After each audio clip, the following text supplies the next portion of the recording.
তো এই আলোচনাটা যারা বিয়ে করছেন রিসেন্ট তাদের কাজে লাগবে, আর যারা করেন নাই করবেন, শীঘ্রই করবেন, এদেরও কাজে লাগবে। আর যারা মুরব্বী অনেক অভিজ্ঞতা ওনাদেরও কাজে লাগবে, ওনারা এটা শুনে নাতি নাত করতে শোনাতে পারবে, ঠিক কিনা? তাহলে কারোরই লস নাই। বিষয় কি? কথা বলে না। দম্পতি বোঝেন? বুঝেন? স্বামী আর স্ত্রী বানায় যেজন মিস্ত্রি, সে বড় আজব কারিগর ও মনরে সে বড় কঠিন কারিগর, ঠিক কিনা? পৃথিবীর প্রথম দম্পতি হচ্ছে সাইয়েদনা আদম আলাইহিস সালাম আর হাওয়া আলাইহিস সালাম। পৃথিবীর প্রথম স্বামী আদম আলাইহিস সালাম, প্রথম স্ত্রী হাওয়া আলাইহিস সালাম। ওয়া কুলনা ইয়া আদম উসকুন আনতা ওয়া যাওজুকাল জান্নাহ। আল্লাহ বললেন, আদম তুমি আর তোমার জোড়া বা তোমার স্ত্রী দুজনে মিলে জান্নাতে থাকো। তাহলে ওনারা ছিলেন স্বামী আর স্ত্রী, ঠিক কিনা? তাহলে এই দাম্পত্য সম্পর্কটা এটা জান্নাতি সম্পর্ক। কি সম্পর্ক? উত্তর দিতে হবে। দৌলতপুরের ভাইরা রাগ করছেন আমার সাথে? শীত লাগতেছে? উত্তর দেওয়া যাবে আওয়াজ করে? হ্যাঁ, আওয়াজ করে উত্তর দিবেন, মুখে তালা মেরে বসে থাকা যাবে না। তাহলে পৃথিবীর প্রথম স্বামীর নাম কি? আদম আলাইহিস সালাম। পৃথিবীর প্রথম স্ত্রী হাওয়া আলাইহিস সালাম। এই দাম্পত্য সম্পর্কটা বড় মধুর, বড় গভীর, বড্ড ভালোবাসার, ঠিক কিনা? স্বামী আর স্ত্রী, স্বামী আর স্ত্রী, এই সম্পর্কটাকে আল্লাহ তাআলা কোরআনে পোশাকের সাথে তুলনা করেছেন। কিসের সাথে? পোশাক। আরবিতে বলে লিবাস। আরবিতে কি বলে? লিবাস। আল্লাহ বলেছেন, ও নারীরা তোমরা পুরুষদের জন্য পোশাক, আর ও পুরুষেরা তোমরা নারীদের জন্য পোশাক। পড়েন সুবহানাল্লাহ। পোশাকের বেসিকলি তিনটা কাজ। কয়টা? কেউ কথা কয় না, আরো জোরে বলেন কয়টা? এখন আওয়াজ আসলো কোত্থেকে? আওয়াজ করে উত্তর দিবেন, চিল্লায় বলেন পোশাকের কাজ কয়টা? এভাবে শেষ পর্যন্ত খোঁচায় যেন সাউন্ড বের করা না লাগে, স্বপ্রণোদিত ভাবে উত্তর করবেন, ক্লাসের মতো হোক। তিনটা কাজ। এক নম্বর কাজ হচ্ছে পোশাক ইজ্জতের আবরু, লজ্জাস্থান ঢেকে রাখে, ঠিক কিনা? আমাদের লজ্জাস্থান ঢেকে রেখেছে আমাদের পোশাক। ঠিক তেমনি স্বামী তার স্ত্রীর ইজ্জত হেফাজত করে, স্ত্রী তার স্বামীর ইজ্জত হেফাজত করে, স্বামী তার স্ত্রীর চরিত্র হেফাজত করে, আর স্ত্রী তার স্বামীর চরিত্র হেফাজত করে। এজন্য আল্লাহ একে অপরের উদাহরণ দিতে যে লেবাস বা পোশাকের সাথে তুলনা দিয়েছেন। সুবহানাল্লাহ পড়েন। পোশাকের দুই নাম্বার কাজ হচ্ছে সৌন্দর্য। এই যে কত সুন্দর ডিজাইন করা, এমব্রয়ডারি করা পোশাক যখন আমরা পরি সুন্দর লাগে না? তেমনি পুরুষের চোখে নারী সুন্দর, নারীর চোখে পুরুষ সুন্দর, স্বামীর চোখে স্ত্রী সুন্দর, স্ত্রীর চোখে স্বামী সুন্দর। সুবহানাল্লাহ পড়েন। পোশাকের তিন নাম্বার কাজ হচ্ছে কমফোর্ট, আরাম দেয়া, প্রশান্তি দেয়া। শীতকালে এই যে আমরা ব্লেজার পরেছি, জ্যাকেট পরেছি, অনেকে চাদর গায়ে দিয়েছেন, কেউ মাথায় রুমাল দিয়েছেন, কেউ গলায় মাফলার দিয়েছেন, একটা উষ্ণ উষ্ণ আরাম আছে না নাই? আবার গরমের কালে পাতলা সুতি কটনের কাপড় পরলে একটা আরাম আছে না নাই? তাহলে পোশাক পরলে যেমনি আমাদের দেহ প্রশান্ত হয়, আরাম পাওয়া যায়, তেমনি স্বামী স্ত্রীর স্পর্শ পেলে সে আরাম পায়, তার হৃদয়টা প্রশান্ত করে দেয় কে? আবার স্ত্রী স্বামীর সঙ্গ পেলে তার মধ্যে প্রশান্তি এনে দেয় কে? এজন্য রব্বুল আলামিন বলেন, হুন্না লিবাসুল লাকুম ওয়া আনতুম লিবাসুল লাহুন্না। ও দুনিয়ার নারীরা, তোমরা হলে পুরুষদের জন্য পোশাক, পুরুষ হলো নারীদের জন্য পোশাক। সুবহানাল্লাহ পড়েন। পোশাক যেমনি ইজ্জত আবরুর হেফাজত করে, তেমনি স্বামী স্ত্রী একে অপরের ইজ্জত হেফাজত করে। পোশাক যেমনি সৌন্দর্য বাড়ায়, স্বামীর চোখে স্ত্রী সুন্দর, স্ত্রীর চোখে স্বামী সুন্দর। পোশাক যেমনি আরাম দেয়, স্বামী তার স্ত্রীর স্পর্শ পেলে, স্ত্রী তার স্বামীর স্পর্শ পেলে হৃদয়ে প্রশান্তি অনুভব করে, ঠিক কিনা? এজন্য দাম্পত্য জীবন, এখানে স্বামীও আছে স্ত্রীও আছে, ইংরেজিতে বলে কাপল, কাপল লাইফ। এই বিশ্ব সভ্যতা নির্মাণে নারী পুরুষ, স্বামী স্ত্রী দুইজনেরই অবদান আছে না নাই? এজন্য সুনানে তিরমিজির বর্ণনায় আল্লাহর হাবিব সাল্লাল্লাহু আলাইহি ওয়াসাল্লাম বললেন, আন-নিসাউ শাকাইকুর রিজাল, নারীরা হচ্ছে পুরুষের কাউন্টার পার্ট, নারীরা হচ্ছে পুরুষের পার্টনার, সহকর্মী, সহযোগী। এই বিশ্ব সভ্যতা নির্মাণে শুধু পুরুষদেরই অবদান নাই, নারীদের অবদান আছে না নাই? এজন্য কাজী নজরুল ইসলাম অসাধারণ লিখেছে, এ বিশ্বে যা কিছু মহান চিরকল্যাণকর, অর্ধেক তার করিয়াছে নারী, অর্ধেক তার নর। তার মানে নর নারী, স্বামী স্ত্রী দুইজনেরই অবদান এই মানব সভ্যতায় আছে না নাই? এই সম্পর্কটাকে আল্লাহ লেবাসের সাথে তুলনা করলেন, মেটাফরিক্যালি, রূপক ভাবে আল্লাহ পোশাকের সাথে তুলনা করলেন। পোশাক যেমনি গায়ের সাথে লেগে থাকে, পোশাক যেমনি চামড়ার সাথে মিশে থাকে, স্বামী স্ত্রীর সম্পর্কটাও এরকম, একাকার, মিলেমিশে, ভালোবেসে একাকার। স্বামী স্ত্রীর রিলেশনশিপ সম্পর্কটা অনেকটা হাত আর চোখের মতো। হাত ব্যথা পেলে চোখ দিয়ে পানি ঝরে, আবার চোখ দিয়ে পানি ঝরলে হাত সেই পানি মুছে দেয়, ঠিক কিনা? তাহলে সম্পর্কটা কেমন যেন হাত আর চোখের মতো। হাত কেটে গেলে পানি পড়ে কোন দিক দিয়ে? চোখ দিয়ে পানি ঝরে, আবার চোখ দিয়ে পানি ঝরলে চোখের পানি মোছার জন্য হাতের দরকার আছে না নাই? তাহলে একেবারে মিলেমিশে একাকার সুখী দাম্পত্য জীবন। স্বামী স্ত্রী এই জান্নাতি সম্পর্কটাকে কিভাবে উপভোগ করবে, কিভাবে একে অপরের সাথে ডিলিংস করবে, আচরণ করবে, এ ব্যাপারে কোরআন এবং সুন্নায় আমাদের জন্য গাইডলাইন দেয়া আছে না নাই? আমরা গাইডলাইন নিব কোরআন থেকে। কোত্থেকে?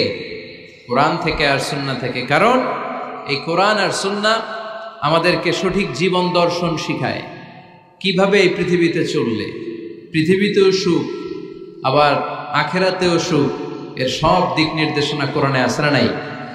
তাহলে এই যে স্বামী স্ত্রীর দাম্পত্য জীবন, এক্ষেত্রে প্রত্যেককে আল্লাহ তাআলা কিছু দায়িত্ব দিয়েছে। আজকে দায়িত্বগুলোর ব্যাপারে আমরা শুনব। স্ব স্থানে থেকে প্রত্যেকেই, স্বামী যদি স্বামীর দায়িত্ব পালন করে, স্ত্রী যদি স্ত্রীর দায়িত্বটুকু পালন করে, তাহলে দাম্পত্য জীবনটাকে জান্নাতি দাম্পত্য সুখ দিয়ে ভরে দিবে কে? আল্লাহ। আমাদের প্রত্যেকের দাম্পত্য জীবন সুখী হোক, সমৃদ্ধ হোক, আমরা চাই কি চাই না? অনেকে বলে হুজুর সুখ নাই, সুখ নাই, ঘরের ভেতরে গেলেই জাহান্নাম। আহা, কথা শোনে না আমার। আবার স্ত্রীরা বলে হুজুর দোয়া করবেন, পরকিয়া করে, খালি এসএমএস পাঠায়, আমারে ভাল লাগে না, এখন এখন অন্যদিকে ঘুরে। এরকম আসরা নাই? দুই দিক থেকে অভিযোগ। বোনদের জন্য কোনো প্যান্ডেল ট্যান্ডেল আছে নাকি আজকে? হ্যাঁ, দিনের বেলা সমাবেশ ছিল তো, এটা হয়ে গেছে তো মাইকের সাউন্ড নিশ্চয়ই। এই এদিকে উঠছে কে? টান দেন এদেরকে ধরে, টানেন টানেন, টাইনা বসান বসান, টান দেন টান দেন, হুজুরে ধরেন, হুজুরে ধরেন। ধরতে পারেন নাই হুজুরে? ধরছেন? হ্যাঁ, টান দেন। এই তো, টাইনা বসান। এদিকে তাকান, এদিকে হয়েছে, হ্যাঁ বসাই দিচ্ছে। এইভাবে চলবে একেবারে শেষ পর্যন্ত। উঠলে খবর আছে। শুরুতে সুযোগ দিয়েছি, সুযোগ নেন নাই। তো আমরা প্রথমে স্বামীর দায়িত্ব শুনবো।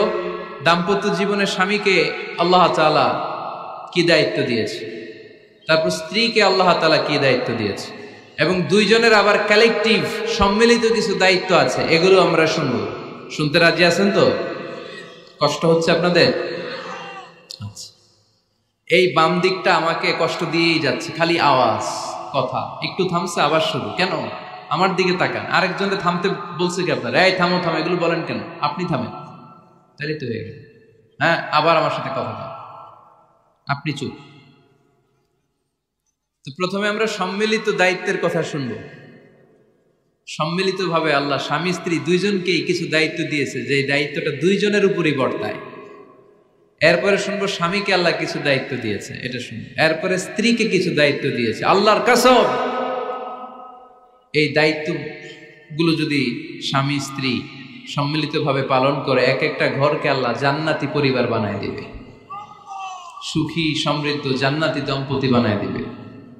এরকম দাম্পত্য জীবন, সুখময় দাম্পত্য জীবন আমাদের হোক। আমরা চাই কি চাই না? চাই। তাহলে আমরা প্রথমে আলাদা আলাদা দায়িত্ব শোনার আগে সম্মিলিত বা কালেকটিভ রেসপন্সিবিলিটি কি আছে, এই সম্মিলিত দায়িত্বগুলো শুনব। স্বামী স্ত্রীর দুইজনের কাঁধেই বর্তায় এরকম প্রথম দায়িত্ব হচ্ছে স্যাক্রিফাইস। দাম্পত্য জীবনের আসল খেলাটা হচ্ছে স্যাক্রিফাইসের খেলা। কিসের খেলা? স্যাক্রিফাইস। এটা লাগবে। আমার বোনেরা অথবা যুবতী বোনেরা, অথবা রিসেন্টলি বিয়ে হয়েছে এরকম বোনেরা, আজকে তো এক ভাই এসে দোয়া চাইল, হুজুর 3 দিন আগে বিয়ে হয়েছে আমার, একটু দোয়া করে দেন। তারপর যুবক ছেলেরা, তোমরা যারা বিয়ে করনি করবা, খেয়াল করে শোনো, এগুলো কাজে লাগবে। স্যাক্রিফাইসটা খুব জরুরি। স্যাক্রিফাইস ইজ দ্য কি of a successful happy couple life. একটা সুখী দাম্পত্য জীবনের আসল চাবি হচ্ছে স্যাক্রিফাইস। আওয়াজ করে বলতে হবে, চাবিটার নাম কি? স্যাক্রিফাইস করতে হবে, একটু মানিয়ে নেয়া, একে অপরকে বোঝা, একটু ভালোবাসা, একটু মানিয়ে চলা, এটার নাম হচ্ছে স্যাক্রিফাইস। একে অপরকে বোঝার চেষ্টা করা, একটু মানিয়ে চলার চেষ্টা করা, একটু ভালো লাগা, একটু ভালোবাসা, সুখ দুঃখ ভাগাভাগি করে মিলেমিশে একাকার হয়ে যাওয়া, এটার নামই দাম্পত্য জীবন। ঠিক কিনা? হ্যাঁ, এটার নামই দাম্পত্য জীবন। মিলেমিশে একাকার হয়ে যেতে হবে, স্যাক্রিফাইসের মানসিকতা অর্জন করতে হবে।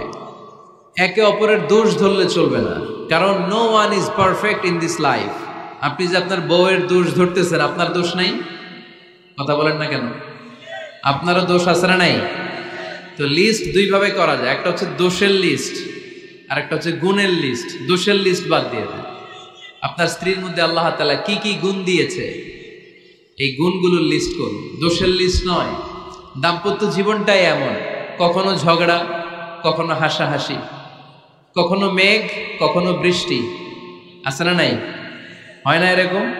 আপস অ্যান্ড ডাউনস, মাঝে মাঝে একটু ঝগড়া, মাঝে মাঝে আবার ভালোবাসা, আবার খুনসুটি, এগুলো মিলেমিশে একাকার করে স্যাক্রিফাইস দিয়ে একে অপরকে জয় করে নিতে হয়। কারণ no one is perfect in this world. এই পৃথিবীতে কেউই পারফেক্ট না। আপনি আপনার বউয়ের দোষ খুঁজলে আপনারও দোষ আছে না নাই? কেউ দোষমুক্ত নয়। এজন্য দোষ না খুঁজে আমরা স্যাক্রিফাইস করব। দাম্পত্য জীবনের এটাকে সুখী সমৃদ্ধ করার 1 নাম্বার চাবিকাঠি হচ্ছে স্যাক্রিফাইস। তাহলে সুখী দাম্পত্য জীবনের 1 নাম্বার চাবির নাম কি? স্যাক্রিফাইস। চিল্লায় বলতে হবে, সেটা কি? তাহলে হাজব্যান্ড ওয়াইফ দুইজনেই স্যাক্রিফাইস করবেন। দাম্পত্য জীবনকে সুখী করার 2 নাম্বার কালেকটিভ ফর্মুলা হচ্ছে ঝগড়া করা যাবে না। ঝগড়া আপনারা করেন নাকি ভাবির সাথে? ভাবির সাথে ঝগড়া করেন কে কে? দেখি হাত তোলেন।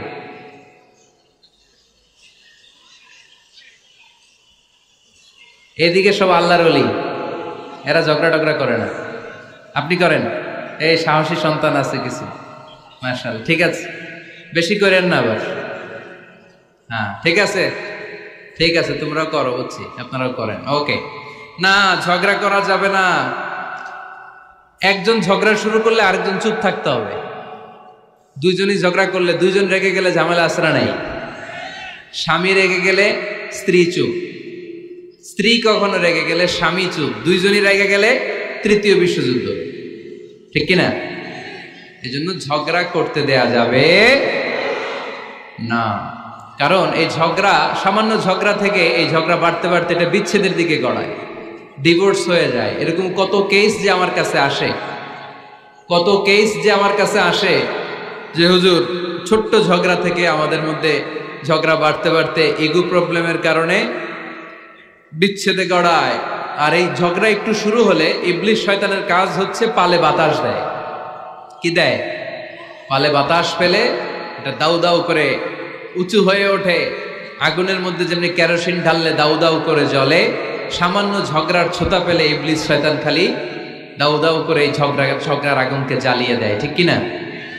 এই জন্য ঝগড়া করবেন না, মেহরবানি করে ঝগড়া শুরু করবেন না। যে কোনো মূল্যে এই ঝগড়াকে থামায় রাখতে হবে।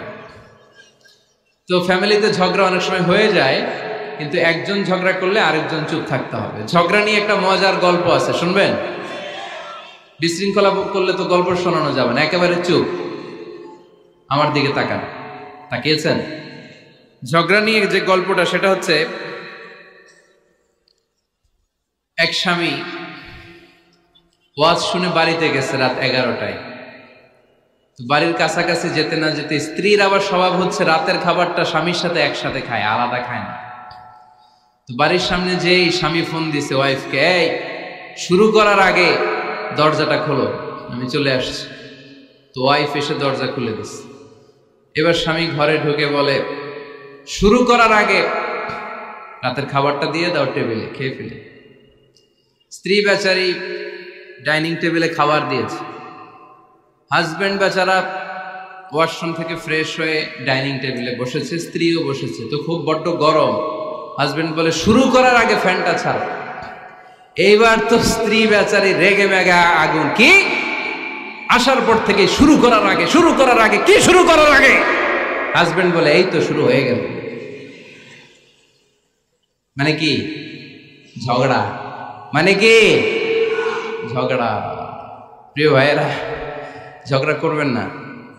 স্বামী রেগে গেলে স্ত্রী চুপ থাকবেন, স্ত্রী রেগে গেলে স্বামী চুপ থাকবেন। কারণ সহিহ মুসলিমে এসেছে, ইন্না ইবলিসা ইয়াদাউ আরশাহু আলাল মা। ইবলিস শয়তান তার সিংহাসন গেড়েছে সাগরের উপর। কোথায়? ইবলিসের সিংহাসন কোথায়?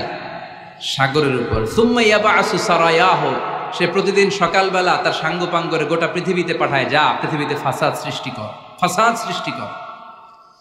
ইবলিস যখন সাঙ্গপাঙ্গদেরকে গোটা পৃথিবীতে ছড়িয়ে দেয়, সারাদিন ধোকা দেওয়ার পরে, ওয়াসওয়াসা দেওয়ার পরে, রাত্রিবেলা ইবলিসের কাছে ফিরে আসে, এসে বলে, ও ইবলিস, আমি আজকে আল্লাহর বান্দাদেরকে দিয়ে মিথ্যা কথা বলিয়েছি। ইবলিস বলে, এটা তো কোনো ব্যাপারই না, এগুলাই তো তোদের কাজ। আরেক শয়তান বলে, আমি ওজনে কম দিয়েছি একজনের মাধ্যমে বাজারে। ইবলিস বলে, এটাও তেমন বড় কোনো কাজ নয়। আরেকজন বলে, আমি সুদের ডিলিংস করিয়েছি। ইবলিস বলে, এটাও কোনো কাজ নয়। আরেক শয়তান বলে, আমি মদের আড্ডাখানায় নিয়ে মসজিদে যেতে নিয়েছিল, সেখান থেকে সরিয়ে মদের আড্ডাখানায় আল্লাহর বান্দাদেরকে নিয়েছি। ইবলিস বলে, এইটাও তেমন বড় কোনো কাজ নয়। আরেক শয়তান এসে বলে, মা তারাকতুহু হাত্তা ফাররাকতু বাইনাহু ওয়া বাইনা ইমরাআতিহি, আমি এক আল্লাহর বান্দার সাথে বান্দির ঝগড়া লাগিয়ে ঝগড়া করাতে করাতে তালাক পর্যন্ত নিয়ে গিয়েছি। মা তারাকতুহু হাত্তা ফাররাকতু বাইনাহু ওয়া বাইনা ইমরাআতিহি, আমি এক ইমানদার পরিবারকে ধ্বংসের শেষ প্রান্তে নিয়ে গিয়েছি। সামান্য ঝগড়ার পরে আমি ওয়াসওয়াসা দিতে দিতে ঝগড়া বাড়াতে বাড়াতে তালাক পর্যন্ত নিয়েছি। ইবলিস বলে, শাবাশ, তুই তো কাজের মতো কাজ করেছিস, আমার কাছে আয়, আমার কাঁধে ওঠ। ইবলিস তখন ওই শয়তানকে কাঁধে নিয়ে নাচতে শুরু করে। নাউজুবিল্লাহ পড়বেন না? এজন্য ইমানদারদের সংসার ভেঙে খান খান হোক, এটা হলে ইবলিস খুশি, আর ইমানদারের পরিবার টিকে থাকলে আমার আল্লাহ খুশি। আমরা কার খুশি চাই? এজন্য শয়তানরে খুশি হতে দেয়া যাবে না। ইমানদারদের পরিবারগুলো ঝগড়ার মাধ্যমে ভেঙে যাক, সব সময় শয়তানের মিশন এটা। আর ইমানদারদের পরিবারগুলো টিকে থাক, এটা আমার আল্লাহ সব সময় চায়। সুবহানাল্লাহ পড়েন। এজন্য দৌলতপুরের ভাইরা ঝগড়া করবেন না।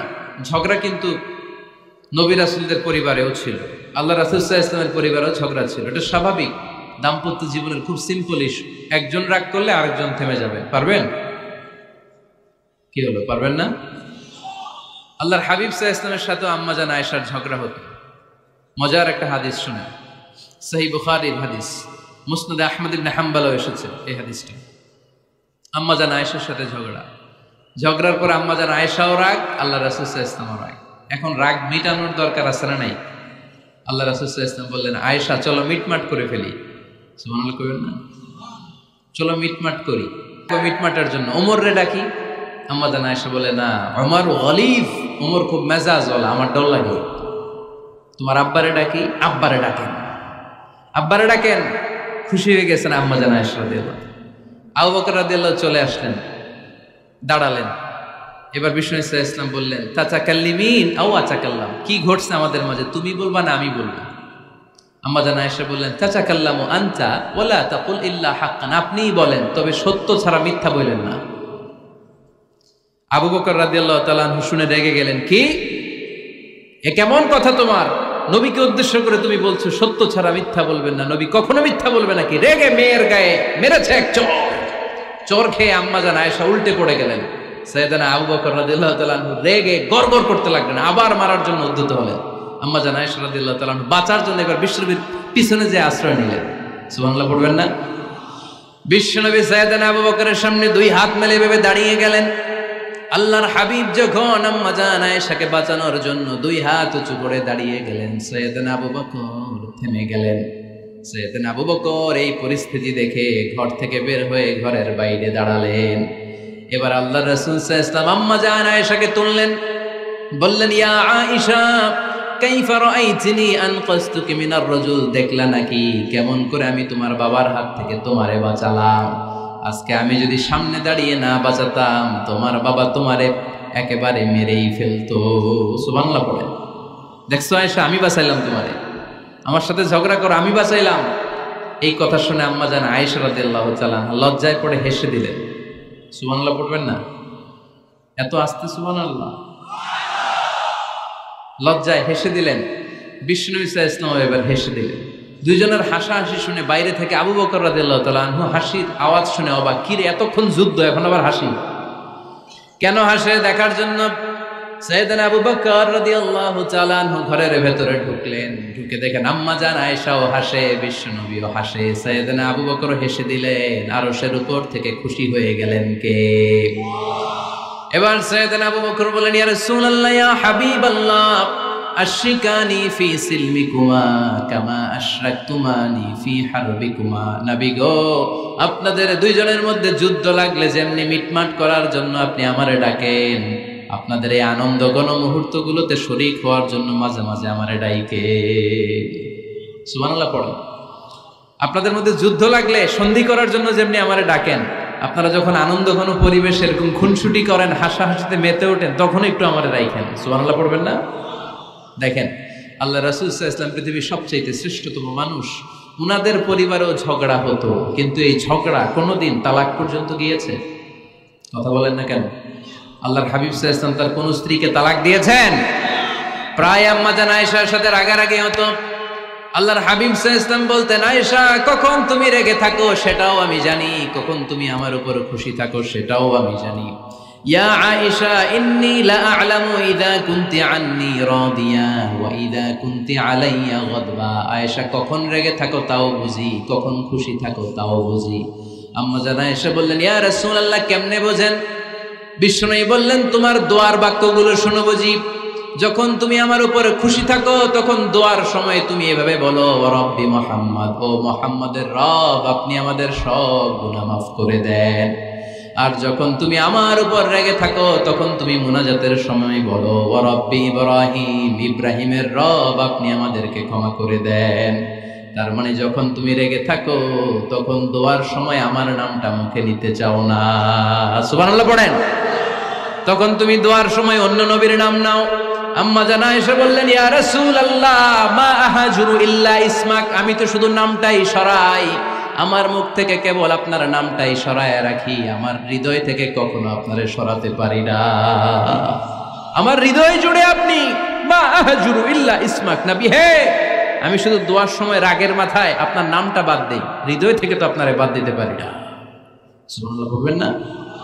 তার মানে নবীদের ফ্যামিলি তো ঝগড়া এগুলো হতো, কিন্তু এটা তালাক পর্যন্ত গড়াতো না, ঠিক কিনা? তাহলে এখন থেকে আমাদের এই স্লোগান নিতে হবে যে ঝগড়া করলেও আমরা ডিভোর্সের দিকে যাব না। পারা যাবে? আর একজন রেগে গেলে আরেকজনকে চুপ থাকতে হবে। ভাবি রেগে গেলে আপনি চুপ, পারবেন? পারবেন না? ইনশাআল্লাহ। এই যারা বিয়ে করে না এরা ইনশাআল্লাহ, আর বাকিরা চুপচাপ। আওয়াজ করে পড়েন না ইনশাআল্লাহ। তাহলে প্রথমে স্যাক্রিফাইস, তারপর ঝগড়া করা যাবে না। 3 নাম্বার, দাম্পত্য জীবনের কোনো গোপন কথা অন্যের কাছে শেয়ার করা যাবে না। হাদিসে এসেছে, এটাকে বলা হয়েছে আ'যামুল আমানা, এটা সবচেয়ে বড় আমানত। যারা দাম্পত্য জীবনের একান্ত বিষয় কারোর সাথে শেয়ার করে তারা সবচেয়ে বড় কবিরা গুনাহ করে। আশারুন নাস বলেছেন বিশ্বনবী এদেরকে, সবচেয়ে নিকৃষ্ট মানুষ। ইয়াউমাল কিয়ামাতি মানজিলাতান, আল্লাহর কাছে কিয়ামতের দিন সবচাইতে নিকৃষ্ট হয়ে দাঁড়াবে ওই দম্পতি, ওই নারী কিংবা ওই পুরুষ, তুফদি ইলা যাওজিহি ওয়া ইউফদি ইলা যাওজিহা সুম্মা ইউনশিরু সিররাহা। তারা একান্ত সময়ে ফিজিক্যাল ইন্টিমেসিতে যা করে এটা পরে মানুষের কাছে বলে বেড়ায়, এরকম আছে না নাই? খবরদার, এটা বড় কবিরা গুনাহ। অনেক বোনরা একসাথে হলে দাম্পত্য জীবনের বিভিন্ন গোপন বিষয় নিয়ে কথা বলে, আছে না নাই? অনেক পুরুষরা একে অপরের সাথে, বন্ধুদের সাথে বিভিন্ন বিষয় নিয়ে শেয়ার করে, এটা এমন ওইটা এমন, এগুলো বলা যাবে? আসিবাউ হারাম। দাম্পত্য জীবনের সব বিষয়, স্বামীর সব বিষয় স্ত্রীর কাছে আমানত, স্ত্রীর সব বিষয় স্বামীর কাছে আমানত রেখেছে কে?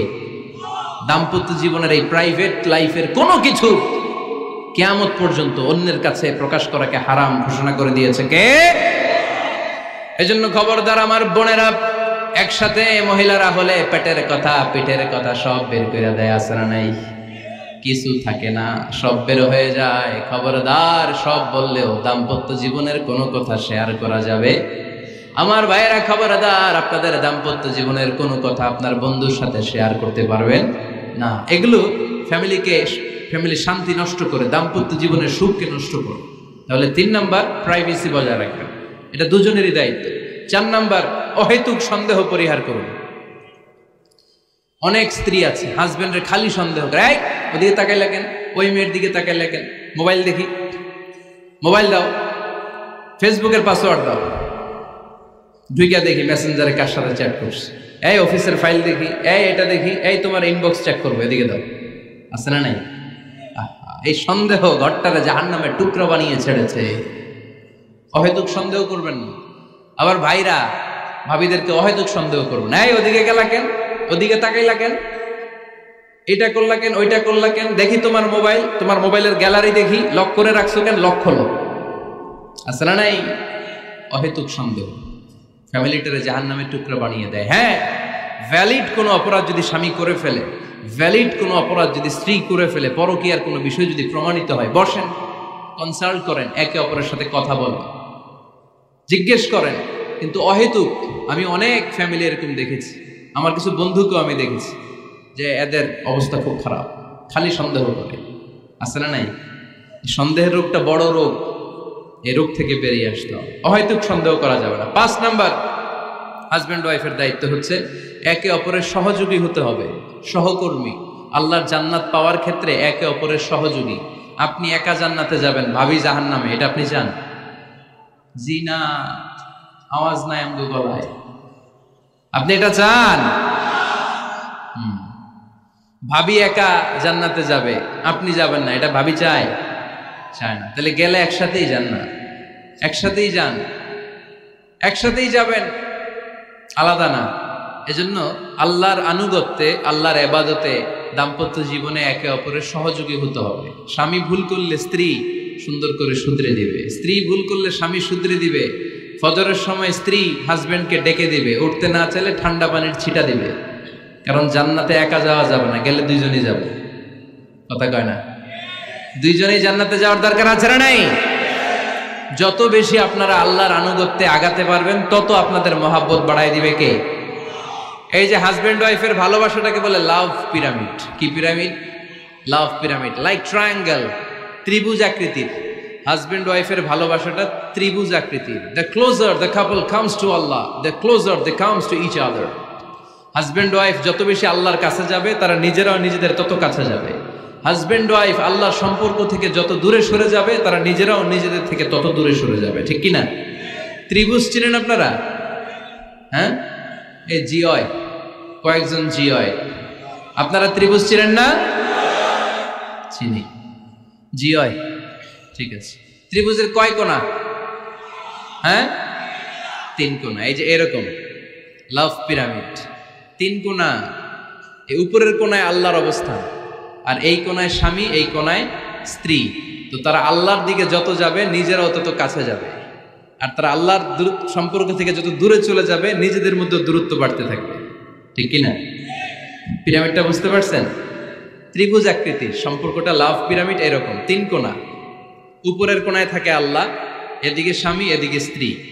তারা যদি আল্লাহর কাছে উভয়ে যেতে চায়, উভয়ে কাছাকাছি আসতেছে না? কথা বলেন না কেন? আর আল্লাহর আনুগত্য ইবাদত থেকে দুইজন যদি দূরে সরে যায়, তাহলে দুজনের দূরত্ব বাড়িয়ে দেয় কে? এজন্য স্বামী হবে স্ত্রীর সহযোগী, সহকর্মী। নামাজের সময় একে অপরকে ডেকে দিবেন, মোবাইলে অ্যালার্ম দিয়ে রাখবেন। স্বামী স্ত্রীর ডাকেন, স্ত্রী স্বামীরে ডাকেন। স্বামী স্ত্রীকে কোরআন তেলাওয়াত শোনাবেন, স্ত্রী স্বামীরে কোরআন তেলাওয়াত শোনাবেন। ফ্যামিলিটারে জান্নাতি ফ্যামিলি বানায় দিবে কে? তাহলে এই 5টার দায়িত্ব কালেকটিভ রেসপন্সিবিলিটি, স্বামীর উপরও বর্তায়, স্ত্রীর উপরও বর্তায়। এগুলো মেনে চললে দাম্পত্য জীবন সুখকর করে দিবে কে? মনোযোগ আছে? কষ্ট হচ্ছে? এবার আমরা হাজবেন্ডের দায়িত্ব শুনব। হাজবেন্ডের প্রথম দায়িত্ব হচ্ছে, হাজবেন্ড হচ্ছে caretaker of the family, incharge, protector. আর রিজালু কাওয়ামুনা আলান নিসা। আল্লাহ বললেন স্বামী হলো তার স্ত্রীর ইনচার্জ, প্রোটেক্টর, স্ত্রীকে সুরক্ষা দিবে, স্ত্রীকে টেক কেয়ার করবে, স্ত্রীর দায়িত্বে থাকবে। এই দাম্পত্য জীবনের দুইজনের সংসারকে, সংসারের মধ্যে স্বামীকে দায়িত্বশীল বানিয়েছে কে? পুরুষ দায়িত্বশীল। পুরুষ কখনো নারীর ক্ষতি করে না, সুপুরুষ নারীর ক্ষতি করে না, ঠিক কিনা? গোটা পুরুষ সমাজ নারী সমাজের সুরক্ষা দিবে। যেগুলো নারীকে একান্তে পেলে রেপ করে, এই যে ঢাকা বিশ্ববিদ্যালয়ে একটা রেপের ঘটনা ঘটছে না, যে এই বেয়াদবটা এই কাজ করেছে, এটা কি পুরুষ না কুপুরুষ? এটা কি সুপুরুষ না কুপুরুষ? সুপুরুষ নারীর প্রোটেকশন দেয়, নারীর টেক কেয়ার করে, তার ইনচার্জ, তার দায়িত্বশীল। দাম্পত্য জীবনে অর্থনৈতিক যত দায় দায়িত্ব আছে সব আল্লাহ তাআলা পুরুষের কাঁধে দিয়েছে। কার কাঁধে? এই দাম্পত্য লাইফে নারীর কোনো অর্থনৈতিক দায় দায়িত্ব নারীর কাঁধে আল্লাহ দেয় নাই। এজন্য সব অর্থনৈতিক দায়িত্ব পুরুষের ঘাড়ে। 4টা অর্থনৈতিক দায়িত্ব আছে। পুরুষ নারীকে মোহরানা দিবে, পুরুষ নারীকে খাবারের ব্যবস্থা করবে, পুরুষ নারীকে পোশাকের ব্যবস্থা করবে, পুরুষ নারীর জন্য রেসিডেন্সিয়াল ব্যবস্থা করবে, ঠিক কিনা?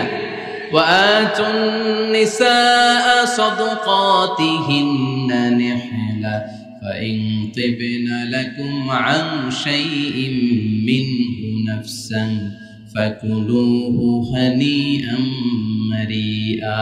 সুবহানাল্লাহ পড়ে। সব স্বামীদেরকে আল্লাহ ডেকে বললেন, ও স্বামীরা শোনো শোনো, বিয়ের পর সাথে সাথে স্ত্রীর কাছে তুমি মোহরানা আদায় করে দাও। মোহর দেয়া নফল নাকি ফরজ? জোরে বলেন। তোমরা কি দাও? সিলটি পুলা মোহরানা দাও? হ্যাঁ, মোহরানা দিতায় নাকি যৌতুক খাইতা? খিতা খরতা? হ্যাঁ, কি দিব? মোহরানা দিব। মোহরানা দেয়াকে ফরজ করেছে কে? আল্লাহ। তো মোহর দিতে টাকা লাগে না? টাকার দায়িত্ব পুরুষের ঘাড়ে দিছে কে? 2 নাম্বার দায়িত্ব, আলাল মাউলুদি লাহু রিজকুহুন্না ওয়া কিসওয়াতুহুন্না বিল মা'রুফ। স্বামী স্ত্রীর জন্য খাদ্যের ব্যবস্থা করবে, পোশাকের ব্যবস্থা করবে। 3 নাম্বার, ওয়াসকিনুহুন্না মিন হাইসু সাকানতুম মিন ওয়াজদিকুম। নিজের সামর্থ্যের মধ্যে থেকে স্ত্রীর জন্য রেসিডেন্সিয়াল একটা এরিয়ার ব্যবস্থা করে দিবে। সুবহানাল্লাহ পড়ো। তাহলে অর্থনৈতিক দায়িত্বের মধ্যে 4টা: মোহরানা দেয়া, মিলস খাবারের ব্যবস্থা করা, মানে ফুডিং এন্ড ক্লোথিং, পোশাকের ব্যবস্থা করা, সর্বশেষ রেসিডেন্সিয়াল ব্যবস্থা করা। এই যে অর্থনৈতিক সব দায়িত্ব, খরচ যেখানেই আছে, সব দায়িত্বগুলো পুরুষের কাঁধে দিল কে? চিল্লায় বলেন কে? খরচের সবকিছু আল্লাহ তাআলা পুরুষের কাঁধে দিয়েছে। এটা হচ্ছে পুরুষের ফিনান্সিয়াল দায়িত্ব। এবার দাম্পত্য জীবনে পুরুষের নন ফিনান্সিয়াল কিছু দায়িত্ব আল্লাহ তাআলা দিয়েছে, এগুলো আমরা শুনব। এদিকে ওঠাওটি করলেন কে কে দেখি? আটকান, এদেরকে আটকান, ধরেন ধরেন, এদেরকে ধরেন। হ্যাঁ, কে হইছে? শেষ করে দিব তো? খিতা হইতা? হ্যাঁ, জোরে মাতো। চলবে চলবে? হ্যাঁ, তাকবীর পড়েন তো দেখি। যারা চলবে বলতেছেন লিল্লাহি তাকবীর।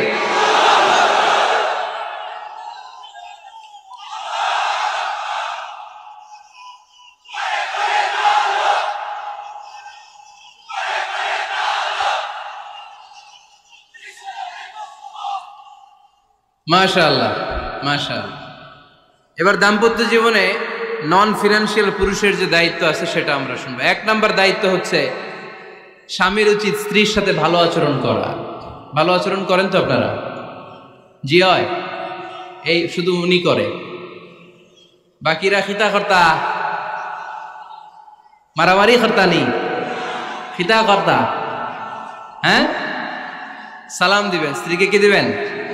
আল্লাহ বললেন, ওয়া আশিরুহুন্না বিল মা'রুফ। স্ত্রীর সাথে কোমল ভাষায়, ভালো শব্দে, ভালো বাক্যে ভালো কথা বলো। স্ত্রীর সাথে খারাপ আচরণ করো না। স্ত্রীকে দেখলে তুমি মুচকি হাসি দাও। অনেক স্বামী আছে কখনো স্ত্রীকে দেখলে মুচকি হাসি দেয় না, চেহারাটা বাংলা পাসের মতো এরকম করে রাখে, আছে না নাই? দৌলতপুরের লোকের অবশ্য অনেক ভালো, এই যে সবার মুখে হাসি, মুচকি হাসি। হাসেন তো, মুচকি হাসি দেন তো একটা। আওয়াজ করলে মুচকি হাসি হয় নাকি? এটা মুচকি হাসি, দাঁত দেখা যাবে না, সাউন্ড হবে না, শুধু এখানে একটু এক চিলতে হাসির একটা ঝলক পড়বে, এটার বলে মুচকি হাসি। কানা রাসূলুল্লাহ সাল্লাল্লাহু আলাইহি ওয়াসাল্লাম আকসারু তাবাসসুমান, আল্লাহর হাবিব সাল্লাল্লাহু আলাইহি ওয়াসাল্লাম সব সময় মুচকি হাসতেন। অনেকে আছে চেহারা গোমরা করে রাখে, জীবনেও হাসে না, এরকম আছে না নাই? দেখছেন এরকম আছে? এলাকায় তো নাই না? আছে। হাসবেন, হাসবেন। মুচকি হাসতে পয়সা লাগে না, পয়সা লাগে? এজন্য হাসবেন। আল্লাহর হাবিব সাল্লাল্লাহু আলাইহি ওয়াসাল্লাম বলেছেন ফাস্তাউসু বিন-নিসাই খায়রা, নারীর সাথে ভালো আচরণ করো। নারীদেরকে বাঁকা পাঁজরের হাড় দিয়ে তৈরি করা হয়েছে। এই হাড়কে সোজা করতে গেলে ভেঙে যাবে, রেখে দিলে বাঁকাই থেকে যাবে। তো কি করতে হবে? ফাস্তাউসু বিন-নিসাই খায়রা, কোমল আচরণ করো।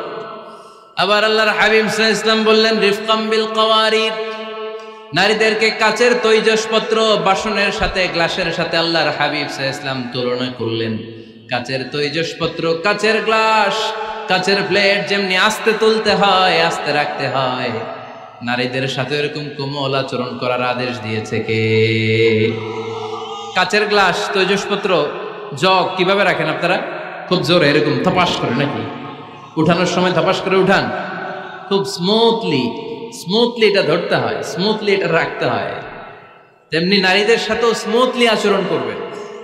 নারীদেরকে যত আপনি কোমল মোলায়েম ভাষায় কথা বলতে পারবেন, তারা তত আপনার কথা শুনবে। যত সুন্দর সুন্দর কথা, নারীকে, স্ত্রীকে বলবেন তুমি আমার সব, তুমি আমার কৈতরি, তুমি আমার টুনটুনি, তুমি আমার ময়না পাখি, তুমি আমার সোনা পাখি। ওই যে কয় কলিজা, তার মানে প্র্যাকটিস চলে বাসায়। আর কি ডাকেন? ভাবিরে কি ডাকেন বলেন? জান।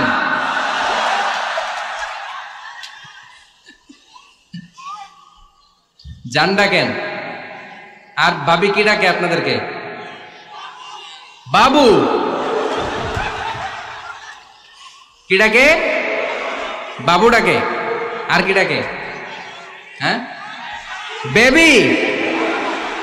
পোলাপান কত দুষ্ট দেখছেন, বেবি ডাকে নাকি? স্বামী স্ত্রীর মধ্যে এই সোহাগপূর্ণ, এই ভালোবাসাপূর্ণ এই ডাকাডাকিতে কোনো গুনাহ নাই, আছে সওয়াব। এগুলো দাম্পত্য জীবনকে সুখময় করে, ঠিক কিনা?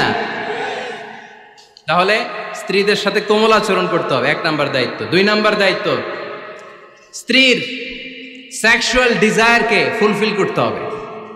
সেন্সিটিভ, যেগুলো ব্যাখ্যা করে বোঝানো কঠিন। আপনারা বুঝবেন যারা ম্যাচিউরড, মোর দেন 18 ইয়ার্স, যারা 18+ যাদের বয়স, সেক্সুয়াল ডিজায়ার ফুলফিল করা হাদিসে এসেছে, এটা স্বামীর দায়িত্ব। ফিজিক্যাল ইন্টিমেসির সময় নিজের ডিজায়ার ফুলফিল হলেই কুইট না করা, সময় দেয়া, এটা আবশ্যক। এই বিষয়েও প্রত্যেক স্বামীর খেয়াল রাখা দরকার। সংক্ষেপে শেষ করে দিলাম। 3 নাম্বার, স্ত্রীর ব্যক্তিগত বৈধ কাজে স্বাধীনতা দিতে হবে স্বামীর। অনেক স্বামী এই ছোট্ট বিষয় নিয়ে মারামারি লাগায় ফেলে ঘরে। স্ত্রীর ব্যক্তিগত বৈধ যে চয়েস, এটাতে আপনি স্বাধীনতা দিবেন। স্ত্রীর মনে চায় রান্না বান্না শিখতে, আপনি বললেন তুমি কম্পিউটার শিখো, কিলাকিলি আছে না নাই? স্ত্রীর মনে চায় কাঁথা সেলাই শিখতে, নকশি কাঁথা, আপনি বললেন না তুমি ল্যাঙ্গুয়েজ শিখো, ঝামেলা আছে না নাই? না, প্রত্যেকের আলাদা ব্যক্তিগত রুচি, চাহিদা, মতামতের গুরুত্ব আছে না নাই? এজন্য প্রত্যেক স্বামীর উচিত স্ত্রীর বৈধ ব্যক্তিগত যে কাজ, অবৈধগুলা না। আবার স্ত্রী বলল যে জি বাংলা দেখবো, তুমি একটা টিভি নিয়ে আসো, আনা যাবে? কথা বলেন। স্ত্রী বলল চলো 1 বৈশাখে আমরা নাচানাচি করব, তুমি আর আমি মিলে, এটা মানা যাবে না। স্ত্রীর ব্যক্তিগত বৈধ কাজের স্বাধীনতা দেয়া। আম্মা জান আয়েশা রাদিয়াল্লাহু তাআলা আনহা বলেন, ওয়া কানা লি সাওয়াহিবু ইয়ালআবনা মাই, বুখারীর বর্ণনা, আমি যখন আল্লাহর হাবিব সাল্লাল্লাহু আলাইহি ওয়াসাল্লামের বাড়িতে বউ হয়ে আসলাম, আমার কিছু খেলার সাথী ছিল। আমি কাপড় দিয়ে পুতুল বানাতাম আর ঘোড়া বানাতাম, এগুলো দিয়ে খেলতাম। আমার সাথীরা আসলে রাসূল সাল্লাল্লাহু আলাইহি ওয়াসাল্লাম ঘরের পর্দা নামিয়ে দিয়ে আমার জন্য ঘরটা ছেড়ে দিত। সুবহানাল্লাহ কইতে পারলেন না? আল্লাহর হাবিব সাল্লাল্লাহু আলাইহি ওয়াসাল্লাম কখনো বলতেন না আয়েশা তোমার বান্ধবীরা যেন ঘরে না আসে, কখনো বলতেন না আয়েশা আমি নবী মানুষ, তুমি নবীর বউ, তুমি কেন পুতুল দিয়ে খেলো, তুমি যেন কাপড় দিয়ে পুতুল বানাও, কেন ঘোড়া বানাও, এগুলো বন্ধ করো। কোনদিন বিশ্বনবী আম্মা জান আয়েশা রাদিয়াল্লাহু তাআলা আনহার পুতুল খেলায় বাধা দেন নাই, সাথীদের সাথে খেলাধুলায় কখনো বাধা দেন নাই। সুবহানাল্লাহ পড়েন। ছোট্ট মেয়েদের জন্য কাপড়ের পুতুল দিয়ে খেলাধুলা করা এটা জায়েজ, কারণ ছোট্ট মেয়েরা দেখবেন পুতুল বানায়, এটারে দুধ খাওয়ায়, এটার জন্য রান্না করে, এটার গোসল করায়। এটাকে ছোট্ট মেয়েদের জন্য পুতুল খেলা জায়েজ রাখা হয়েছে এজন্য, কারণ তারাই কিছুদিন হবে এই প্রজন্মের মা। তাদের সন্তানদেরকে কেমন করে লালন পালন করবে তার একটা প্র্যাকটিস খেলার ছলেই ছোটবেলায় হয়ে যায়। সুবহানাল্লাহ পড়েন। এজন্য 3 নম্বর দায়িত্ব স্ত্রীর ব্যক্তিগত হালাল যে কাজগুলো আছে তার ব্যক্তিগত এই ভালো কাজগুলোতে আপনার স্বাধীনতা দিতে হবে, বাধা দেয়া যাবে না। প্রশংসা করবেন। কি করবেন? প্রশংসা। আমরা খালি দোষ খুঁজি, তোমার রান্না ভালো না, তোমার চেহারা ভালো না, তোমার বাপ ভালো না, তোর মা ভালো না, তোর 14 গোষ্ঠী খারাপ, আছে না নাই? তো এই বেডি আপনারা ভালোবাসবে? এই বেডি তো আজীবন আপনার বদনাম করবে, ঠিক কি না? কোনোদিন তারে আপনি প্রশংসা করলেন না, প্রশংসা করবেন। স্ত্রীর চেহারার প্রশংসা করেন, যে তুমি সুন্দর, তুমি সুন্দরী, এরকম বলেন, খুশি হবে না?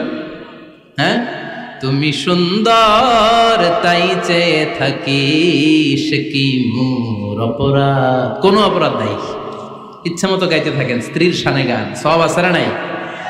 তবে শুধু স্ত্রীকে শোনানো যাবে, ভাবিরে শোনানো যাবে, শালীরে শোনানো যাবে, পাশের বাড়ির কাউরে শোনানো যাবে? দেখেন ইসলাম কত চেক এন্ড ব্যালেন্স। স্ত্রীকে আপনি গান শোনান, কোনো গুনাহ নাই, আছে শুধু সওয়াব। তাহলে 4 নম্বর পয়েন্ট হচ্ছে এপ্রিসিয়েশন। সারাদিন এই মহিলাটা ফজরের পর থেকে উঠে ঘর গোছায়, মশারিগুলো খোলে, বিছানা পরিষ্কার করে, বাচ্চাদেরকে ক্লিন করে, স্কুলের টিফিন রেডি করে দেয়, বাচ্চাদেরকে স্কুলে যেতে দেয়, আপনার জন্য খাবার রেডি করে, কাপড় ধোয়, ঘরের সবাইকে দেখভাল করে। একদিনও আপনি তার এপ্রিসিয়েশন করলেন? এরকম ডাকাইত স্বামী আছে না নাই? দৌলতপুরে নাই, এখানে সব ভালো। এপ্রিসিয়েট করবেন। আমরা ভুলে যাই, একটা থ্যাঙ্কস দিতে ভুলে যাই, একটা জাযাকিল্লাহ, আল্লাহ তোমাকে জাযা দেখ, এটাও বলি না। এদিকে তাকান, বলবেন তুমি সুন্দরী, তুমি অনন্যা, তুমি সুস্নিগ্ধা, তুমি প্রিয়ংবদা, তুমি সুহাসিনী, তুমি সুকেশিনী, তুমি সুভাষিনী, তুমি অসূর্যম পোষ্যা, মেঘে কালো কেশ, কাজল কালো চুল, হরিণের মতো ডাগর ডাগর দুটি তোমার চোখ। আহা হা হা, যে পোলাপাইন খুশি হয়ে গেছে। আহা হা, ওরা মুখস্থ রাখতেছে, বলবে এগুলা, বিয়ে করে নাই কিন্তু এখনো।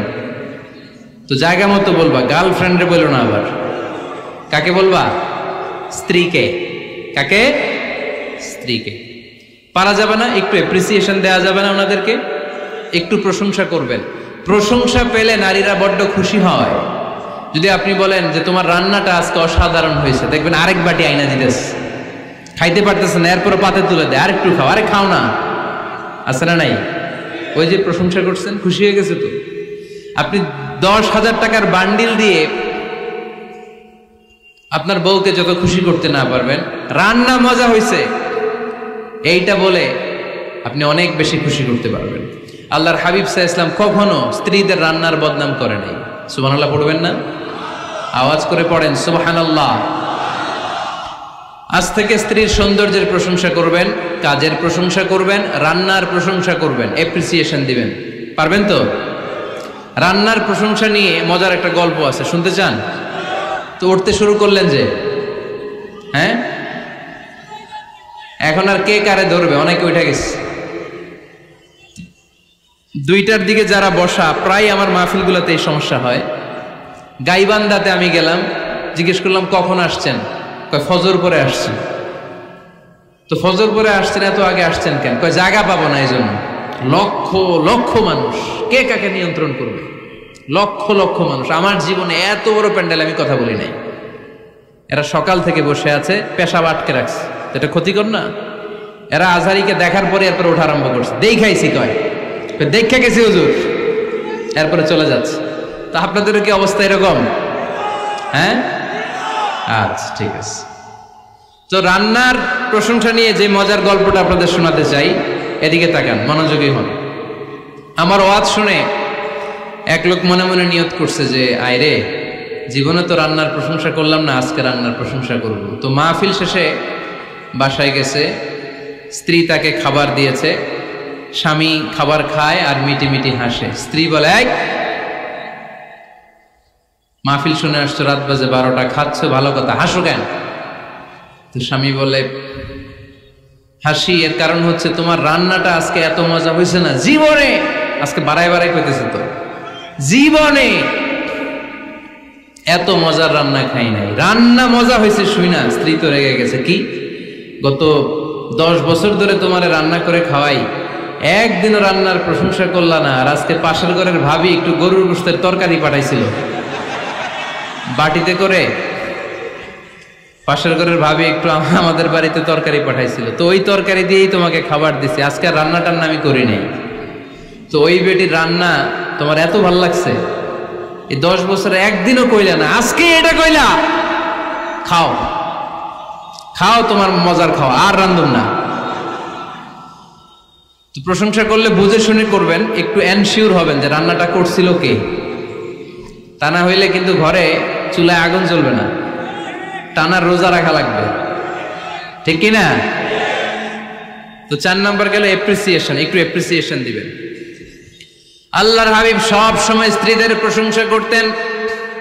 সেই বুখারীর বর্ণনা, আল্লাহর হাবিব বলেন, ইন্না ফাদলা আয়েশা আলান নিসা কাফাদলি সারিদ আলা সাইরিত তাআম।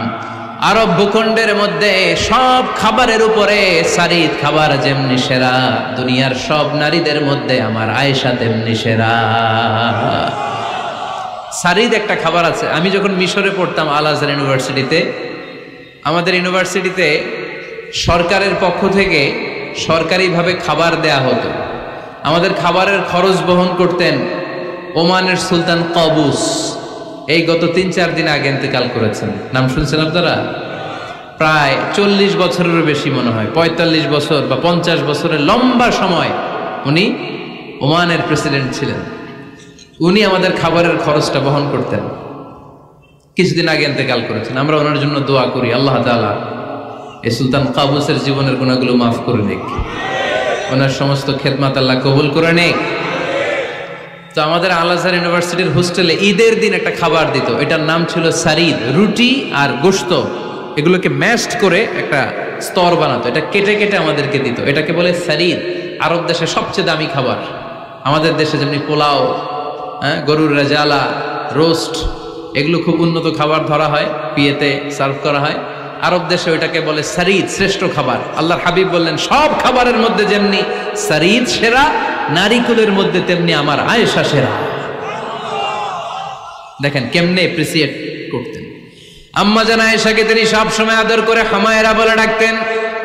হামায়রা মানে লাল সুন্দরী বউ। কি সুন্দরী? আম্মা জান আয়েশা রেগে গেলে গাল দুটো আনার ফলের মতো লাল হয়ে যেত, এজন্য ডাকতেন, ও আমার লাল সুন্দরী বউ। সুবহানাল্লাহ কইতে পারলেন না? আবার আম্মাজান খাদিজাতুল কুবরা তাহেরা রাদিয়াল্লাহু তাআলা আনহার ব্যাপারে বলতেন, ইন্নী ক্বাদ রুজিকতু হুব্বাহা। সহিহ মুসলিমের বর্ণনায় তিনি বলতেন, খাদিজার ভালোবাসা আল্লাহ তাআলা আমার হৃদয়ে রিজিক হিসেবে দিয়েছে। আওয়াজ করে পড়েন আল্লাহু আকবার। তো এজন্য এপ্রিসিয়েট করবেন। 5 নাম্বার হচ্ছে আপনার ভালোবাসা স্ত্রীকে প্রকাশ করুন। এক ছাদের নিচে আজীবন বসবাস, 20 বছর হয়ে গেছে এদের সংসার, একদিনও মুখ ফুটে বলতে পারে নাই তোমারে ভালোবাসি। পারছেন? হ্যাঁ, কে কে পারছেন? দেখে হাত তোলেন। হাত অর্ধেক তুলে আবার নামায়, ভেজাল আছে, ঠিক কিনা? ভালোবাসি বলছিলেন? কারে বলছিলেন? ভাবিকে না গার্লফ্রেন্ডকে? হ্যাঁ, স্ত্রীকে বলবেন, নিজের স্ত্রীকে বলবেন আই লাভ ইউ। কি বলবেন? কথা বুঝে না বোধহয়। কি বলবেন? সবাই বলেন, কি বলবেন? মুরব্বী একজনও কয় না, কয় এতদিন কইছি না, অহনো কম না। তিরমিজির বর্ণনা দেখেন, বিশ্বনবী যে আই লাভ ইউ বলতো তার দলিল শুনেন। সাহাবারা জিজ্ঞেস করলেন, ইয়া রাসূলুল্লাহ, মান আহাব্বুন নাস ইলাইক, ও নবী কারে সবচেয়ে বেশি ভালোবাসেন? Who do you love the most? নবী কাকে সবচেয়ে বেশি লাভ করেন আপনি? সাহাবারা প্রশ্ন করলেন, এ রাসূলুল্লাহ কাকে লাভ করেন বেশি? আল্লাহর হাবিব সাল্লাল্লাহু আলাইহি ওয়াসাল্লাম বললেন, আয়েশা রে। সুবহানাল্লাহ কইবেন না? সাহাবারা বললেন, ওয়ামিনার রিজাল, পুরুষদের মধ্যে কারে বেশি পছন্দ করেন? বিশ্বনবী বললেন, আবুহা, আয়েশার বাবারে। সাইয়েদনা আয়েশা রাদিয়াল্লাহু তাআলা আনহার বাবার নাম কি? আবু বকর। কি নাম? আবু বকর। আল্লাহর হাবিব সাল্লাল্লাহু আলাইহি ওয়াসাল্লাম বললেন, সবচেয়ে বেশি লাভ করি আয়েশাকে। সাহাবারা বললেন, ওয়ামিনার রিজাল, পুরুষদের মধ্যে কারে বেশি লাভ করেন? আল্লাহর হাবিব সাল্লাল্লাহু আলাইহি ওয়াসাল্লাম বললেন, আয়েশার বাবারে। সুবহানাল্লাহ পড়েন। আম্মা জান আয়েশাকে বিশ্বনবী এত ভালোবাসতেন। আম্মা জান আয়েশা পেয়ালার যেইখানে ঠোঁট লাগিয়ে দুধ পান করতেন, বিশ্বনবী পেয়ালার ওই জায়গাটা খুঁজে খুঁজে ওই জায়গায় ঠোঁট লাগিয়ে দুধ পান করতেন। আম্মা জান আয়েশা রাদিয়াল্লাহু তাআলা না গোশত খেয়ে হাড্ডি চষে হাড্ডিটা রেখে দিলে বিশ্বনবী আম্মা জান আয়েশার চষা হাড্ডিটা মুখে নিয়ে আবার চষতে শুরু করে দিতেন। পড়েন সুবহানাল্লাহ। দুইজন একসাথে এক বালতি থেকে পানি নিয়ে গোসল করতেন। পড়েন আল্লাহু আকবার। তাহলে এভাবে ভালোবাসা প্রকাশ করতে পারবেন তো? 6 নাম্বার স্বামীর দায়িত্ব হচ্ছে গৃহস্থলী ছোটখাটো যে কাজ আছে এই কাজগুলোতে হেল্প করা। আমরা অনেক সময় এগুলোর লজ্জা মনে করি। আল্লাহর হাবিব সাল্লাল্লাহু আলাইহি ওয়াসাল্লাম আমাদের মডেল। আল্লাহর হাবিব সাল্লাল্লাহু আলাইহি ওয়াসাল্লাম ঘরের কাজে সাহায্য করতেন। আপনারা এইভাবে ওটা শুরু করলেন? হ্যাঁ, বউকা বসেন বসেন বসেন, শেষ করে দিচ্ছি, আর 10 মিনিট বসেন। আল্লাহর হাবিব সাল্লাল্লাহু আলাইহি সাল্লাম ঘরের কাজে সাহায্য করতেন। আপনারা ঘরের কাজে সাহায্য করেন তো? আম্মা জান আয়েশা বলেন, বিশ্বনবী নিজ হাতে জুতা সেলাই করেছেন, নিজ হাতে জামা সেলাই করেছেন। মুসনাদে আহমদ ইবনে হাম্বলের বর্ণনা, আল্লাহর রাসূল সাল্লাল্লাহু আলাইহি ওয়াসাল্লাম দুধ খেতে মন চাইলে নিজ হাতে ছাগলের দুধ দহন করেছেন। সুবহানাল্লাহ। নিজে আটার খামির বানাতেন, আম্মা জান আয়েশা চুলায় সেকা দিতেন। আবার আম্মা জান আয়েশা রাদিয়াল্লাহু তাআলা আনহা আটার খামির বানাতেন, বিশ্বনবী এটা চুলায় সেকা দিতেন। সুবহানাল্লাহ পড়ে। দুধ খেতে চাইলে নিজ হাতে বিশ্বনবী ছাগির ওলান থেকে দুধ দহন করে আম্মা জান আয়েশার কাছে এনে দিয়ে দিতেন। সুবহানাল্লাহ পড়ে। তাহলে ঘরের কাজে সহায়তা করবেন, ঘরের কাজে সহায়তা। 7 নাম্বার হালাল এন্টারটেইনমেন্ট, হালাল বিনোদন, এটা ইসলাম জায়েজ রেখেছে। অনেকে আমরা বিনোদনটাকে হারাম মনে করি, এরকম আছে না নেই? হ্যাঁ, বিনোদন 2 ধরনের, একটা হারাম এন্টারটেইনমেন্ট আর একটা হচ্ছে হালাল এন্টারটেইনমেন্ট। আম্মা জান আয়েশা রাদিয়াল্লাহু তাআলা আনহাকে নিয়ে মরুভূমিতে দৌড়াদৌড়ি করতেন। ভাবির সাথে দৌড়াদৌড়ি করছেন কারা কারা? দেখি হাত তোলেন। হ্যাঁ, দৌড়াদৌড়ি করছেন কোথায়? যৌতুকের লাগে হেতেরে দৌড়াইছেন? হেতি বাসাল্লাই দিছে দৌড়, এই দৌড়াদৌড়ি না। আম্মা জান আয়েশা রাদিয়াল্লাহু তাআলা আনহার সাথে বিশ্বনবী মরুভূমিতে দৌড়াদৌড়ি করেছেন। বলেছেন, আয়েশা দেখো কে কার আগে ওই খেজুর বাগান ধরতে পারে, তুমি আগে না আমি আগে। একবার বিশ্বনবী জিতলেন, তার 7 বছর পরে প্রথমে আম্মা জান আয়েশা রাদিয়াল্লাহু তাআলা আনহা ওই দৌড়ে জিতলেন। তার 7 বছর পরে বিশ্বনবী জিতে আম্মা জান আয়েশাকে হারায় দিলেন। পড়েন সুবহানাল্লাহ। ঈদের দিন আম্মা জান আয়েশাকে হাবাসি সাহাবাদের তীর আর বল্লম দিয়ে যে খেলা চলতেই খেলা দেখাতেন। সুবহানাল্লাহ পড়েন। বিশ্বনবী খেলা দেখাতেন আম্মা জান আয়েশাকে। এই হচ্ছে স্বামীর দায়িত্ব। হালাল এন্টারটেইনমেন্ট আপনি করতে পারবেন। বসেন, দোয়া করে দিচ্ছি, বসেন। বুঝতে পারছি অনেক আগে আসছেন আপনারা। বসেন, বসে যান, এখনই দোয়া হচ্ছে। বসেন বসেন বসেন বসেন, এখনই দোয়া করব। বসে যান, বসে যান। বউকা মাদ্রাসার বিল্ডিং এর কন্ট্রাক্টরের জন্য দোয়া চেয়েছেন, আমরা দোয়া করি আল্লাহ কবুল করুক। আমার ছেলে মেয়ের বিয়ের বয়স হয়ে গেল, পরিবারে বিয়ের কথা বলতে পারি না, লজ্জায়। আহারে কি কষ্ট। মনে করি পরে করে, এটা বললে তারা বলবে এখনো বয়স হয় নাই বিয়ের, পরিবার থেকে বিয়ের কথা চিন্তা করে না। এ ব্যাপারে কিছু বলুন। কিছু বললাম। এই সমস্যা পুরো বাংলাদেশে, ছেলে মেয়েদেরকে সময় মতো বিয়ে দেয় না। ইউটিউবে এই নিয়ে আমার কথাবার্তা পাবেন, শুনে নিয়ে। ছেলের বাবা মেয়ের বাবাদেরকে বলি, ছেলে মেয়েরা উপযুক্ত হলে বিয়ে দিয়ে দেন। বিয়ে না দিলে যৌবনের তাড়নায় যত পাপ করবে, এই পাপগুলো মা বাবার কাঁধেও আছড়া নেই। আচ্ছা, 8 নাম্বার স্বামীর দায়িত্ব হচ্ছে, স্বামীর দায়িত্ব বলেই এখন দোয়া। স্ত্রীর মতামতের গুরুত্ব দিবেন। অনেক স্বামী আছে বাজার করতে গেলে নিজের যেটা মন চায় ওইটাই কিনে, আসরা নাই? নিজে গরু খাবে, খাসি খাবে, খালি ওইটাই কিনে। আপনার বউ হয়তো পছন্দ করে আচার, পছন্দ করে জলপাই, আমড়া, এগুলো আনে না, আসরা নাই? খোঁজ খবর নেবে। অনেকে ফ্ল্যাট কিনতে মনে চায়, হুট করে কিনে ফেলে না। ভাবিরে জিজ্ঞেস করবেন কোন দিকে কিনলে ভালো হয়, ওয়াশরুমটা কোন দিকে দিতে হবে, কিচেনটা কোন দিকে দিলে সুবিধা, জানালাগুলো কোথায় দিলে সুবিধা, এগুলো সব ডিসাইড করে নেবেন। এই কারণেই দাম্পত্য জীবনে সুখ নাই। 9 নাম্বার, একসাথে সময় কাটাবেন। 6 মাসের বেশি কোনো লোক তার স্ত্রীর অনুমতি ছাড়া বাইরে যে প্রবাস জীবন কাটাতে পারবে না। এদেশের অনেক লোক প্রবাসের সময় কাটায়। 6 মাসের বেশি স্ত্রীকে রেখে দিয়ে কোনো হাজব্যান্ড বিদেশে থাকতে পারবে না। সিলেটিরা লন্ডনে থাকে, 6 মাস পরেই আসতে হবে, ঠিক কিনা? সর্বশেষ কথা হচ্ছে, স্ত্রীর জন্য দোয়া করবেন। স্বামীর পক্ষ থেকে স্ত্রীর জন্য দোয়া, এটার গুরুত্ব আছে না নাই? বিশ্বনবী তার স্ত্রীর জন্য দোয়া করতেন। স্ত্রীর জন্য দোয়া করবেন, রব্বানা হাব লানা মিন আজওয়াজিনা ওয়া যুররিয়াতিনা কুররাতা আ'য়ুন ওয়াজআলনা লিল মুত্তাকিনা ইমামা। ও আল্লাহ, আমার স্ত্রীদেরকে, আমার সন্তানদেরকে আমার চক্ষু শীতলকারী বানিয়ে দেন। পড়েন আমিন।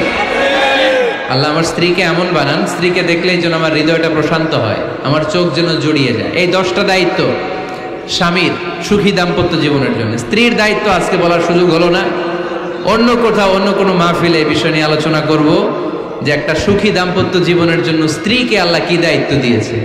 এই দায়িত্বগুলো আপনারা ইউটিউব থেকে শুনে নেবেন। আপনারা সবাই ভালো থাকুন, সুস্থ থাকুন, সুন্দর থাকুন।